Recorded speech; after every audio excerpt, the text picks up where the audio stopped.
I would love to start a podcast. I just don't have the time.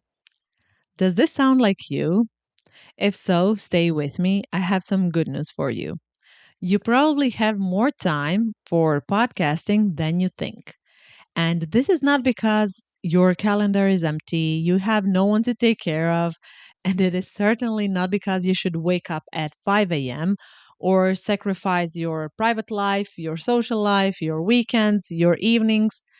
But quite the contrary, you have more time for podcasting than you think because we've been taught to think podcasting has to consume entire days. It doesn't. Actually, this episode is a case in point because it's short.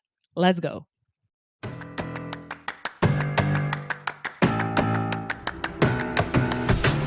This is Say Yes to Podcasting, where solopreneurs learn how to start podcasts that attract their ideal clients and do the marketing for them. I'm your host, Anja Lordanic. Say Yes to Podcasting today. One thing that keeps on coming up throughout my conversations with guests, with clients, with prospects is this idea that podcasting can indeed fit into a busy life. And don't get me wrong, this is not because podcasting requires less effort than other forms of content. It requires a different kind of effort. It requires us to use our time differently because most people imagine podcasting as an all day production that has to involve ideation, brainstorming, research, writing, scripting, recording, editing, post production, promotion, and so on. And of course, all of those things sound overwhelming. I mean, I got a bit nervous when I listed all those things myself. But what if podcasting was not something you needed to block off an entire day for? What if recording podcast episodes regularly could become something that naturally fits into those tiny little pockets of time you already have at your disposal? I'm sharing this because I've noticed this in myself and in my clients. Many of us, as solopreneurs, we don't actually lack time.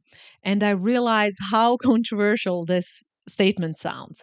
But what we do lack is intentionality with the time we're already spending consuming content and doing things that are not really serving us or our businesses. Think about your day for a second. You're driving somewhere, driving to the gym, driving your kids to school. You're walking the dog. You're making dinner. You're folding the laundry. You're waiting in line. Those little pockets of time, those real life moments, they already exist. They are a part of your daily life. And since you're here, you're listening to me, you're listening to a podcast, that means you are a podcast listener. That also means that you're probably doing one of those things that I mentioned before as you're listening to me right now. Now, imagine approaching those moments a bit differently. Instead of consuming that content passively, consume it with curiosity, with a different kind of mindset.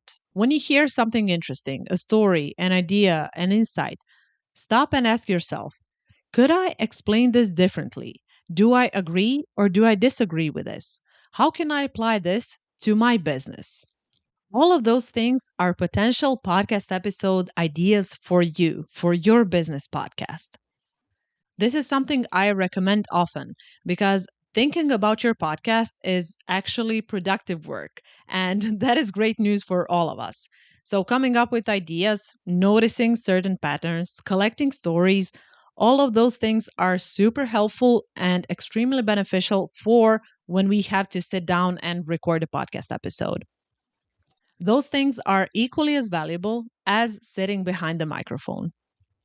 What I just shared might sound a bit mundane and too simple, but that's a mindset shift that I believe is really important. You don't have to create every single day, but you can consume with more intention. Your job can be simply to collect on certain days. Collect ideas, questions, stories, especially client stories, observations, perceptions, patterns. And then, when it comes time to record, you're armed with insights and ready to provide more value or value beyond the tactical 5 tips, 3 tips, 10 tips to do XYZ. The main point I want to share for today's episode is be kind to yourself. Recording is only one part of the process, and you can look at all of the other parts of the podcasting process or journey differently. Because when you're a beginner and in later stages as well, podcasting works much better in small pieces and in small steps.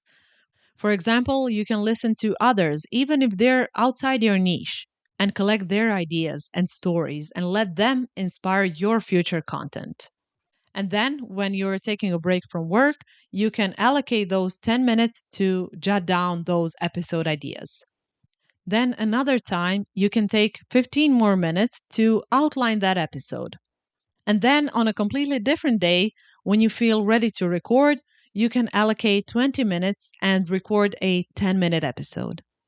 I hope that after listening to this episode, podcasting feels a bit lighter because even though I'm consistent every week and this podcast is my number one priority in my business, I still find myself scrambling for content sometimes. And yes, I do have a running list of dozens of ideas that I keep updating almost daily, but I still sometimes struggle. So, whenever I'm recording an episode for this show, I'm trying to practice what I preach. I'm trying to make podcasting lighter, even when I'm swamped with work, even when I need to take care of my 2 kids and have a social life and enjoy the summer. I still have to find ways to actively find podcasting easy and fun and enjoyable. But I have to tell you that I'm pretty good at helping others solve this problem. So, if you're interested, click the first link you see in the show notes because that's an offer I've created specifically based on my clients' feedback, and I'm getting great feedback on it already. So, yeah, I hope I will see you there. And either way, I will see you next week for sure. Thanks for being here.